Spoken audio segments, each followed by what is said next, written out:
काय मग कधी करतेस लग्न? अगं नाव तर रजिस्टर केलंय ग क्षिप्रा, पण कोणी आवडतच नाहीये.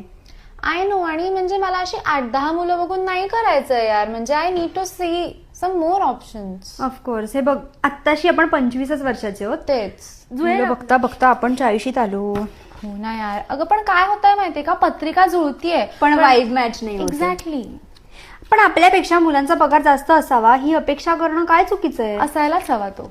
हे बघ, अजून 10-15 मुलं बघू, आपलं आरामात नक्की जुळेल. जुळलं का ग तुझं? अगं एक मुलगा आवडला होता मला, पण त्याची उंची जरा कमी आहे ग.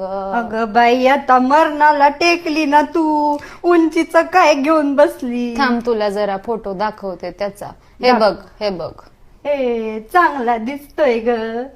काय कमवतो किती तो? अगं आता रिटायर झाला ग. पण त्याच्याकडे काहीतरी जमीन जुमला असेलच ना. ते काही मला माहित नाही बाई, ते सगळं तू विचारून घे बरं अगं त्याला. पण तू म्हणते की त्याची उंची जरा कमी आहे ना. कमी आहे, कमी आहे. मग मला असं वाटतंय अजून जरा 10 ऑप्शन्स बघते आणि मग ठरवते. अजून सुद्धा आशा आहे बाई मला, हो, जमेल आपलं. माझं जुळेल जुळेल आपलं, जुळेल.